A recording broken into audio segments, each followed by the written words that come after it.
What if you could rewrite the rules for your wedding day? For couples who don't fit the traditional mould or just want to ditch outdated customs, creating a ceremony and an entire celebration that truly reflects their love can feel a little overwhelming. And according to the results of the 2020 Australian Research Centre in Sex, Health and Society at La Trobe University study, it was called The Health and Wellbeing of LGBTIQ People in Australia. Almost 3/4 of participants agreed with this statement. The 2017 marriage equality results will have a positive impact on my life. So my question is, what are we doing and offering that's different now? In this episode, Monty Haron, an Australian celebrant with a very special flavour, joins us to explore the best alternatives to wedding customs without leaning on those heteronormative traditions. And honestly, our conversation was just so fucking good. And we were having so much fun that I just kept recording. And that's why I've had to split his interview into 2 parts. In this first part, you'll learn all about Monty's insights and wild stories from his weddings that defy expectations. So whether you're LGBT plus, non-traditional, or just curious about shaking things up a bit, this conversation will inspire you to make your day uniquely yours. And then next week, in part 2, Monty shares actionable alternatives to traditional wedding elements like the processional, navigating family expectations, and basically infusing your unique identity into every single fucking moment. Let's get stuck into it. Unbridely is a community of pro-wedding vendors who believe in freedom and integrity in weddings, giving you options, solutions, tips and tricks to create the experience and memories that you and your fiancé really want and deserve. Because we believe that weddings are a team sport. With how-tos, stories and interviews with recently married couples, we find out what went right and what they'd change if they could go back and do it all over again. I'm Camille and welcome to the Unbridely podcast. Hi Monty, thank you so much for taking the time to have a chat. Hey Camille, thanks for having me. Bloody pleasure. Your reputation, mate, precedes you. Whenever the Celebrant Society first got together, I joined them for a little while, and you were one of their poster children, celebrating inclusivity, diversity, a different way of doing celebrancy in Australia. So, especially considering that more than 50% of my audience is in the States, in the United States, could you explain who the hell you are and what the hell you do? First up, I want to thank you for bringing the statistics because I've listened to a few episodes now and I thought hopefully you bring some stats because I don't have any, so that's great. So I got the stats, man. You bring what I know you're going to bring. Yeah. So my name's Monty. So it was a very obvious kind of career path when, you could name your business Holy Matrimonti, couldn't pass that up. Got into it about 7 years ago to marry my brother to his wife. And at the time thinking, just kind of as a joke, do the one, that'll be it. But then kind of fell in love with it very quickly and, pursued it. And it exploded very rapidly. I think, there was definitely a changing tide in the wedding world, particularly with celebrants, and I may or may not have been part of that.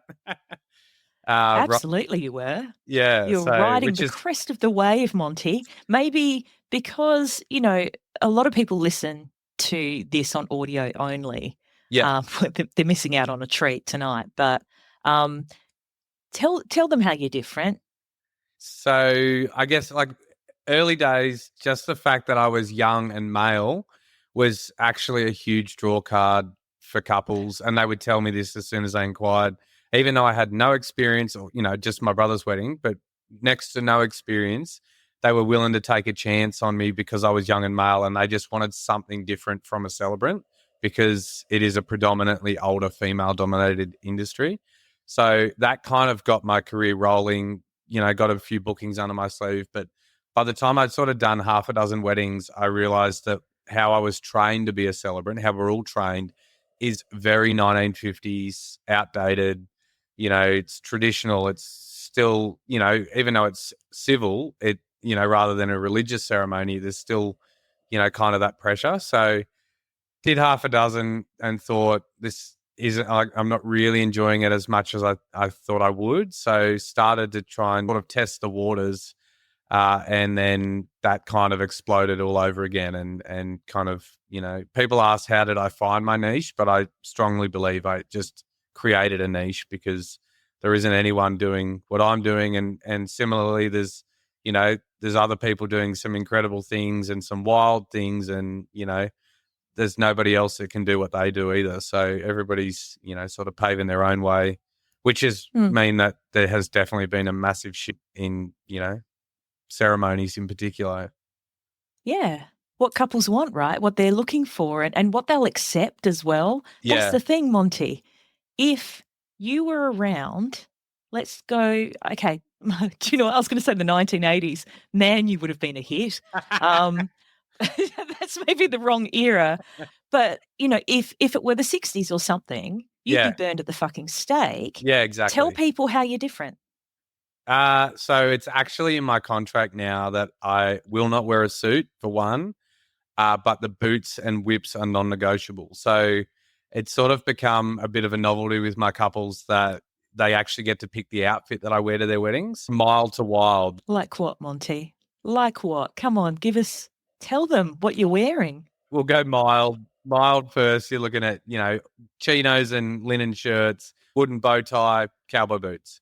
Wild, we got arseless leather chaps, budgie smugglers, or priest outfit, and they rip that off, and then it reveals one of those two. I've done a full, wedding in full drag, dressed as Moira Rose from Schitt's Creek, with the big bishop's hat, the robes, the wig, the makeup, everything, and then that got ripped off to reveal a gold chain bondage harness that the couple wanted me to wear. So I think what's happened is people see, my couples see what I've worn at a wedding previously or how wild a wedding has been, and they just set it as their mission to make it theirs wilder, and for me to be able to tell the story of the wildest wedding I've done being theirs rather than the one before theirs. This one was the craziest. That's it. So I think I'm literally going to start putting another thing in the contract and say, like, if you want me to wear pants, then it'll be an extra fee. Yeah. Or maybe if you're going to be dripping hot wax, like you do have to pay the medical bill. That's it, yeah. Just things like that. I feel like, though, it's not a new character for you that you've decided to embody. It's just an extension of your personality, right? 100%. People ask me that all the time. They said, how do you, put this much energy into a persona, and how do you maintain that, and how do you not get burnt out? And I said, no, this is me every day of my life. What you see is what you get, on the tools, off the tools. So which is good because it's authentic. Yeah. If they don't like me online and they don't like me when we first have our conversation, then they're not going to like me at the wedding because that's who I am. So, it is very much a love it or hate it from the get-go sort of thing. And the ones that love it, they're the ones that book, and we end up having a really great time and build a great relationship together. There is somebody for everyone out there. When you're looking for wedding vendors, whether it's a celebrant or whoever else, there's just so many to choose from. And I, have this chat with all my couples.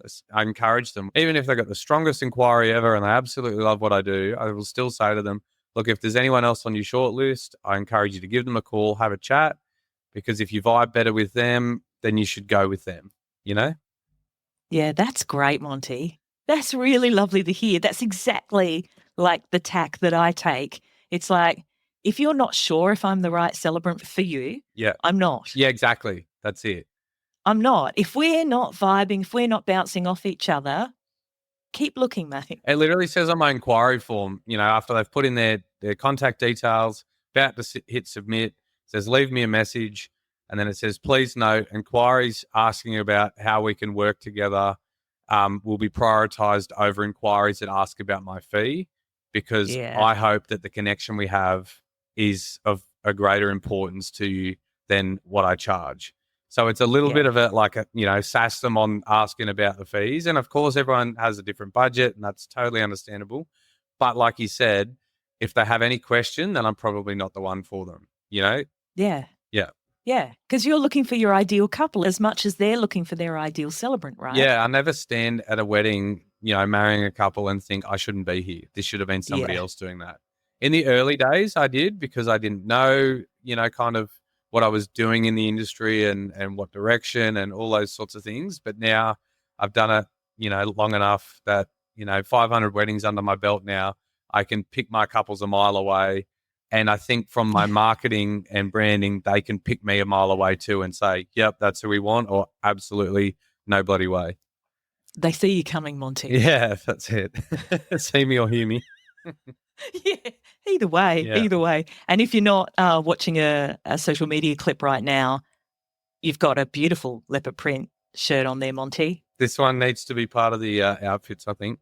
Yeah, that's great. Yeah. Okay, so let me tell you, because I've sent you a few cryptic DMs, there's an issue that I'm finding with some of my couples who don't identify as heterosexual couple, born a male, staying a male, identify as male, female, and off they go. And one's wearing a, veil and the other one's wearing a black suit. If they're not doing that, I'm finding a lot of my couples are really concerned about how to do their ceremony. Yeah. And my big thought is, but, I'm coming from hetero town. You do what you bloody well want. Yeah. If it feels good to you, then that's a really good signal, right? But I feel like they need some permission, Monty. Yeah. The other thing is, often if it's a couple's first time getting married, they haven't done this before. So they don't actually know what is possible and what can be done. So finding the right vendors to help them with that, people that have done this before, even without them being part of that community themselves, just people with experience, it might be enough of a help for them that are flying blind to not fly so blind. So yeah. Because Monty, I don't know if you're a lot younger than me, so you have a different experience, like growing up and looking at weddings and things like that. But for myself, growing up, everything about weddings was either your uncle's wedding that you went to. Yeah. Here in Adelaide, reasonably narrow sort of. Yeah. Culturally and, very white, very straight. Yeah. And that's just the way things were done.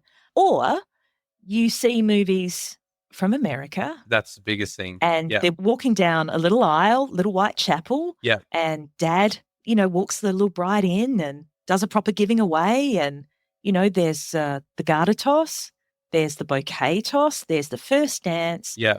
And, they wrap it up. There's a beautiful kiss at the end, and it's like, and that's a wedding. Yeah. And you go, well, what do my friends do who are LGBTQIA plus? Yeah. And not even all of the things you just mentioned. It's just outdated traditions. And I heard a really good phrase: tradition is just peer pressure from dead people. Which is, I love that comment. Isn't it good? Yeah. Yeah, it's really good. And so with same-sex couples or hetero couples, there's still so many elements of the day that they think they have to do. So hetero couples, they think, oh, well, parents did it, grandparents did it, we got to do it the same. And then same-sex couples, all right, well, our day's different, but how do we make that heteronormative kind of, thing at a wedding? How do we change that to do it ourselves? And it's like, if you just break it down to ground level, you probably don't ever need to do it at all. Like, it's just... Okay, all right. Yeah. So on that, Monty, help me here. The processional, when someone rocks up to a ceremony and it starts, what can my LGBT plus couples do or consider, or how would you frame it for them? So sometimes they might want to have, one might want to walk down, one might want to wait. And that's, we've all seen that before. And that doesn't really need much explaining because we know how that goes down. But often they will want to walk in together, which, they can either do at the start of the ceremony, music's playing, they roll in, everybody goes absolutely mental. Or what I love seeing is when they rock up to pre-ceremony drinks and they mingle with their guests. And then, but this is part of my shtick. I literally crack a whip. Righto, let's go. Last one where they're asking a chair gets a whip. And then we kick it off. And the reason they do that is because they're so nervous and anxious and all the emotions. But if they can actually get there and do all the hugs and kisses and, have a drink before the ceremony, and then we kick off, then they're on the same level as their guests. They're relaxed. They're ready to go. They're going to have a great time. It takes a bit of that pressure away from walking down. Agreed. So that's probably the biggest one, is either coming in together to the ceremony or coming in together to that pre-ceremony kind of drinks time, and then, kicking off from there. Yeah, that's great, Monty. That's really, really great. Because I think a lot of the fear and reticence is because they haven't seen it in a movie or something like that. They don't know what's possible. Yeah. So you can't see, what is it? You can't be what you can't see. Yeah. But also, if there's anyone who's, maybe not as introverted as so shy and retiring like you, some people just are petrified of being in the spotlight. Yeah. And just, you really, hit on a point there where you're saying that if the couple come in, have a drink, hug and kiss, settle in a bit with everyone else, because it relieves everyone else's nerves too, right? Yeah. 100%. Then they are on the same level, so to speak. And there's, another little cherry on top is if they've done that hug and kiss, and it's all kind of bullshit chat. Yes, everybody means well, but you're going to hear the same thing from 100 different people. Oh, my God, you look beautiful. Oh, my God, you look great. Love what you're wearing. Congratulations. So happy for you. You're going to hear that, 100 times. Yes. But it means you don't have to do that after the ceremony when you want to enjoy all of the things you've paid for. You've got canapes, you've got cocktails, you've got live music, you've got lawn games, all the things that people do.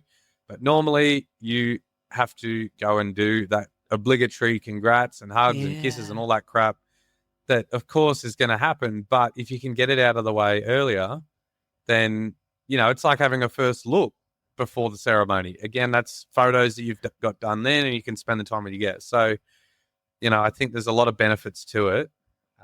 And like I said before, it's not just for same-sex couples, it's for hetero couples as well, that just literally doing anything different. Like I said, tradition, it's because somebody else has done it before. And my biggest thing is, and I tell my couples, I said, do your day your way, because then you can have no regrets. Whereas your parents are putting pressure on you because they didn't do their day their way. They listened to their parents, and it's just a shit spiral that has gone down the line, and you have to be the one to break that cycle. And if you don't, then you'll have regrets, and then you're going to pass that on again. So, yeah, that's so spot on. Yeah. Monty, that's great. Okay, so we've worked out how to start this bloody thing. I might even take you back, just even before the ceremony. I should have sent it to you prior to this. I did a blog years ago. It's called Mind Your Feckin' Language. And it was, I don't even know, maybe 6 months, 12 months after the marriage equality vote went through. And it was basically talking about, it was a bit of education, how you can make your language and your, everything more inclusive. But it was also having a dig at people that just haven't made any effort still. And it could have been longer, years after. And it's still happening. It was 2017. I know. I married two girls 2 days ago, and I was looking through their run sheet and could see bride and groom first dance on the run sheet. Fuck's And a sake. month ago, same story, 2 girls down in Sydney, and it had bride and groom written on their run sheet as well. And I just thought, how has nobody picked up on it? As in from the the venues put that run sheet out, or anywhere, or one of the vendors. But how is that still a thing? And does this couple mean so little to you that you haven't even bothered to change one word? You've had to go in and edit that run sheet to put parents' names and who's doing speeches and all that stuff. So how has there been such an oversight And then it probably comes back even further to, their marketing and their websites and all the inquiry forms. And, instead of bridegroom, it should be person one, person two, party one, party two. Just gender neutral terms. But with that many years past, the vote, that there's no excuse now. Like if you're still doing it, it is just lazy and shit. It is. It's bullshit. Monty, for wedding vendors who are listening to this, yeah, what would you say to them about that gender neutral advertising, communication? I should have asked earlier, what's the filter here? How PG have we got to be? There is no fucking filter. Go. Oh, Go. What would you say? What would you say to, the wedding vendors I know are going through a bit of a tough time at the moment with the current economic climate, with the current political climate. Getting work, I'm finding, is a bit of a struggle this year. And if those same wedding vendors are not able to make their website, their contact form, their run sheets gender neutral, what the fuck are they doing? For my money, I don't think they deserve the work. No, and I would go further and say to couples, please, please don't settle for someone who doesn't take your values, your needs, and how you identify into account. They shouldn't be focusing because things are tight and, the economy and whatever. They shouldn't be trying to change things now to get more work. They should be just doing it because it's the right thing to do. And it's like you don't, each to their own, but, everybody wants to put all the banners on their website and I support marriage equality. Well, of course you do, because you're a piece of shit if you don't. You don't actually need to put all those banners. It should just be a given, and it should be, I think, assumed that you support everyone and you're, open to everything and, that sort of thing. But you should put a banner on there if you don't support it, so we can know to steer clear that you're sexist, racist, homophobic, whatever it is. Can it just be a poo emoji? I'm a piece of shit. Yeah, that's it. Like, keep looking. It's like, there's when the vote went through and celebrants that were already registered were given the option to change their registration to either be a civil marriage celebrant, or I think the other one was a piece of shit. Was the other? Yes, it was a conscientious objector. Yeah. I was so annoyed that they were even given the option. So yes, like some people though, hand on heart, they came to me and they said, "Oh my God, I just read your blog. I didn't even it didn't cross my mind. It wasn't on their radar." But this is years ago. I said, "That's all right. Yeah, you're conscious of it. You're going to change things. That's great." But the ones that oh no, it'll be right. And I was hoping you'd have some stats on this. The number of couples, same-sex couples, that feel discriminated against in their wedding planning journey, I think would be quite high because of this reason. Is, Monty. It's everything. I'll it's in get the him. marketing. I'll put him in the intro, okay? Yeah. It's the marketing, it's the advertising of all of these vendors, and it's supposed to be the most exciting and one of the happiest times of your life as a couple. But then when you sit down and everybody's online now, that's the first point of call for all of your planning. And you start Googling things and you find a vendor, and then you get to their inquiry form and it says bride and groom. And if you don't identify as bride and groom, then you're going to feel like a piece of shit. And that's not fair, because you should feel amazing and you should be welcomed into that space. Agreed, mate. Yeah. Agreed. Sorry, I derailed it there. I kind of went backtrack. No, it is really important to say, and I want all couples to hear and know that, especially here at Unbridely, that's the whole point. Bridely was set out to be the most inclusive, the most modern, if it matters to you, it matters to us kind of ethos. Yeah. And so, if you're not on board with that, that's fine. Please. There's plenty of other podcasts to listen to. There's so much to learn out there, and we're always learning. And, even myself, I identify as a gay male, but I still have so much to learn. about, the LGBTQIA plus community, even very recently learned that the gender neutral term for a bucks or hens party is a fox party, which I fucking love. I saw that. Isn't that fun? Yes. Yeah. So that's fabulous. Yeah, which is just such a. But there's a different intention there, Monty. There's those who are not threatened by the way other people run their lives, and there's those that are and think that the world's going to fall apart and crumble and civilization is in decline. And I'm sorry, I'd rather be on the side of people who find other people interesting and are willing to learn. Yeah, 100%. Yeah. Personally. If you had a sweary, chocolate-addicted, wine-sipping fairy godmother who could help you with your wedding planning, what would you wish for? Perhaps no more waking up in the middle of the night in a cold sweat, wondering what you've forgotten, or fretting about your RSVPs. Maybe no more spreadsheets or post-it notes or endless to-do lists. Well, I can help you with all of that. Wedsites is an Australian wedding website builder, guest management software, and wedding project planner all in one. Why is this such a game changer for you? Well, imagine everything to do with your wedding being in one place, updated in real time in the cloud, shareable to anyone else that's helping you, password protected for your guests, with notifications to tell you what needs to be done next and by when. It's amazing, right? I love how easy Wedsites is to set up and use, and how there are no ads on the platform yelling at you to spend more money on your wedding. To get started on your very own free wedding website, just head to wedsites.com. That's WEDSITES.com, and enter the code UNBRIDELYPOD, that's UNBRIDELYPOD, to get 10% off their paid planning tools. The link is in the show notes. Okay. So back to the ceremonies. We've done the entrance. Back to this ceremony. Yep. I'm trying to think. So the processional, that's a classic. How do we walk in? Who do we walk in with? How should we walk in?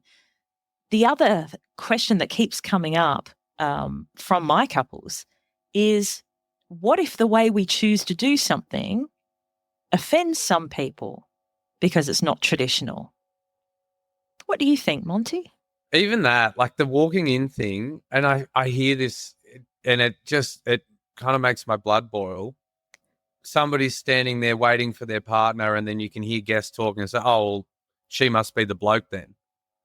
It's just shit. And it to me, it's like, why the fuck are you at this wedding? Why were you invited? If that's what you have to say in this situation, instead of, oh my God, don't they look amazing? And this is going to be so great. Everybody's trying to work it out in their head. Yeah. Who plays what role. And it doesn't matter. It's none of your business. To satisfy their own narrative. Yeah, exactly. Like that just, that messes with my head. Yeah. The thing is, like I said, but they haven't done this before. So they don't know what they should do. They don't know what's expected of them. But realistically, they should just do whatever makes them feel comfortable. And the risk of offending people, I think that comes back to who are you inviting to your wedding? Realistically, the people you invite to your wedding should not get offended by anything that you do at your wedding. It's your day. They're there to celebrate you and the love that you have for your partner and vice versa. And so if they do get offended, then they're not there for the right reasons. And in the same breath, if people get upset that they didn't get invited, then they shouldn't have been invited anyway.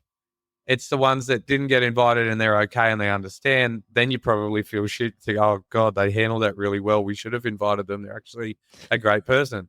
But the ones that blow up deluxe, it's like, well, there's a reason you weren't invited, But I always say if you wouldn't invite that person around on a Sunday afternoon for a barbecue, whilst you're extremely hungover, i.e. you don't really want to entertain, but you invited them. But you love them anyway. And you gave them a carton of piss and $100 to send them on their way home with. If you wouldn't do that, they should not be coming to your wedding, because it costs you more than a carton of piss and $100. And, if you didn't want to entertain them when you're extremely hungover on a Sunday afternoon, then you're not that close with them. They shouldn't be a guest at your wedding. Mic drop, but don't drop it. Yeah. It might disconnect again. Exactly. Yes. Couldn't agree more. So, yeah, in terms of offending people, it's like, well, just give less fucks. You know, if they're Yes. going to get offended, they're going to get offended, but they probably just shouldn't be there. So is this you giving the listener permission to really really think about their guest list? 100%. Yeah. Yeah. And another Because sometimes they just need someone to say that to them, Monty. Can you say that to this listener? Cull your guest list. One of the dumbest things that I witness at weddings is straight after the ceremony, you do the hugs and kisses, congratulations, and the couple are saying, lovely to meet you. So nice to meet you. Thanks for coming. So good to meet you. It's like, who the fuck are they? And clearly it's a +1 or it's a, whatever it is. But, especially when people are, saying budget's tight, we got to cut all of these things back. It's like you've cut the wrong things back. You should have cut +1s. Again, if you haven't ever met them, then you probably shouldn't be spending hundreds of dollars on them at the wedding. That's my line too, Monty. Yeah. I'm like, no, sorry. There aren't +1s. If you haven't met someone's significant other. Yeah. And travel, distance, time, all of those things. Yeah. But unless you announce your engagement one day and then a week later you're getting married where there's no chance. But it's the only exception. But even then you can jump on a video call. Exactly. Yeah. No. So if you haven't even done that, and especially if, most engagements, like for us getting bookings, we're looking at 12 to 18 months as probably an average. If in that time you still haven't met that person that's coming with, somebody they should definitely not be coming. Yes. Yes. Oh my God, yes. Okay. So what about in your ceremonies, Monty? What sort of rituals do you do symbolic, apart from cracking your whip and shit? Do you do anything like symbolic or, that you incorporate into your ceremonies that really celebrate the diversity and individuality of LGBT plus weddings? So on an inclusive front, we've all seen it, in the world, like in the celebrant world, that the I do crew, and that's the term that I use instead of, either wedding party or I do crew, people standing beside the couple generally hold flowers, look pretty, do fuck all, and then they give a speech roasting the shit out of the couple at the reception. The problem is the couple knows them very well, but a lot of the guests, as we've just explained before, a lot of the guests might not even know the couple. So whoever's giving this speech at the reception, it very much seems like in jokes, and it's, yes, they know the couple, but it doesn't make sense to a lot of people. And also for those people standing beside the couple at the start, there's a lot of pressure because you've got all of these faces that they don't know staring back at them, and they literally are basing the crowd the whole time, and there's no, they're just not included in that. So it's called the I Do Crew roast session, where I get the couple to give me dirt on each of them. So it's kind of heartfelt and hilarious. Give me some dirt, but also give me something sweet or nice or whatever you want to thank them for. But it's up to the couple to decide how mild or wild they go with that. But what it does is it introduces those people into the day, the ceremony, and then, bigger picture of the day. Takes the spotlight and the pressure off the couple for a hot minute. So this is right at the start of the ceremony. So, I've done a pump-up chat. Guests are all on a good level. Start the ceremony. Couple come in. They're probably not quite there yet because they've just, they're only 30 seconds in where everybody else is 5 minutes in with me. So I can take that pressure away, put it on the I Do crew, roast them. Everybody has a laugh. Then we come back to the couple. And by that stage, they're on the same level as everyone else. But also everybody knows who their I Do crew are.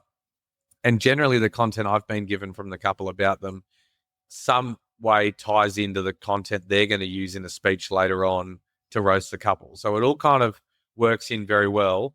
And honestly, 90% of the time I have somebody come up to me afterwards, oh shit, you stole my speech. And I said, no, trust me, it's going to be better now because people are going to understand and your punchline will land. And it will land with everyone, not just the 20 of you that were on, the hens, the bucks, the fox, whatever it is. So, it's understood by everyone. But that's some way to include all of their favorite people, so that's what I mean about just making the whole ceremony more inclusive to everyone. Brilliant. But in terms of, LGBT couples and, what it means to them, obviously we've got to say some pretty dry, boring legal words, part of which says marriage, according to law in Australia, is the union of two people, which used to say the union of man and a woman. And fun little fact, I never actually ever had to say that in my celebrant career. I got registered about a month after the vote went through. And this was back in my hospitality days. I was working at a cafe and my brother, the one that I married, rang me. He said, "Oh my God, have you seen the news?" I said, "No, I'm at work." And he was crying on the phone. He was that happy for me. It was very sweet. So that's beautiful. he was just so you never had to say those words that never. Marriage, according to the law in Australia, is the union of a man and a woman. Yep, never had to say it. Oh. Which I kind of love. I'm 16 years in, so I was like 9 years in. Yeah. And, you get to saying that bit, and especially by then, with all the discussion around it and the plebiscite and which way is it going to go, it was hard to say it at every ceremony. Yeah. And the first time I said it, there was this beautiful gay guy who was a member of the bride's crew. And, he looked at me and I looked at him and I went, two people? And we both cried. I'm trying to spit these stupid legal words out.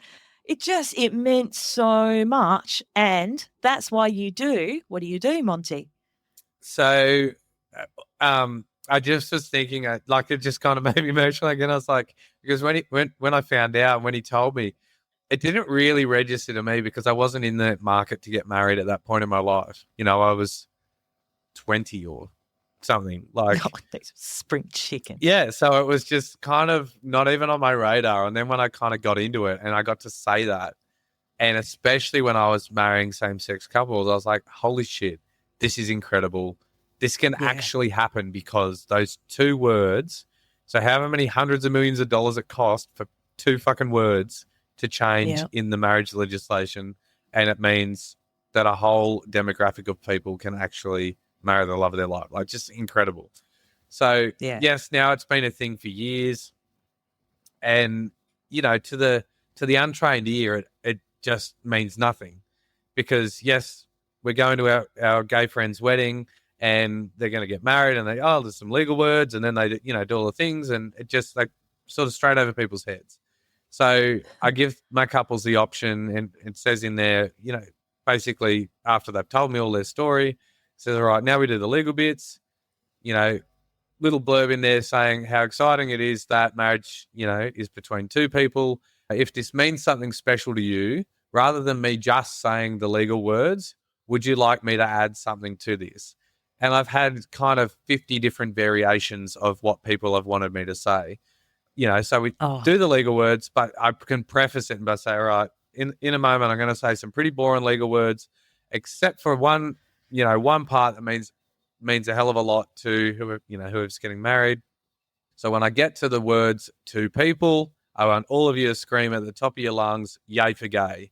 And when you got 100 people charging their glasses, screaming out yay for gay at a gay wedding or a lesbian wedding, whatever it is, it's pretty bloody special. And even, and it probably has nearly happened as often with hetero couples of mine that are just, they really want to support their friends. And so that's another way to, to guests be inclusive. That are attending. Couples understand, and they tell me this in their story. It's like, we understand that we have been able to, marry each other for however many years. But I've had couples hold off until marriage equality was passed. Hetero couples, hold off. Because out of respect for their friends because they didn't think it was right. Yeah. And so then when they did finally marry, they said, no, we don't want to coast through this. Yes, we've always been able to get married, but we still want to acknowledge and bring a lot of focus to this one part, which generally is the most boring part of the wedding because nobody listens. Well, and it's fairly boring, but it's very significant. It is. So now, now it's become a bit of a feature part, in these weddings, and I've still got to say the words word for word as they are in the Marriage Act, but before and after, we're able to bring a bit more kind of focus to what that part is and what it means to the couple. Yeah, that's brilliant. And like I said before, what it means to their guests, because even just acknowledging that can make a big difference to how people feel, at that wedding. And yeah. Absolutely. They feel seen. Exactly. Yeah. Yeah. I do remember like the ceremonies sort of 2018, 2019, and it felt huge. Every single ceremony felt huge to be able to say those words. And it's not right. You're not meant to have favourite couples. But a lot of my couples who were enabled with that change in legislation to actually get married, they were so fucking grateful that, and their friends and family were so grateful that it was possible, that the energy and I don't know, they just brought the fucking vibe to every single wedding, every single ceremony. And it was leading up to COVID as well, little did we know. Holy hell.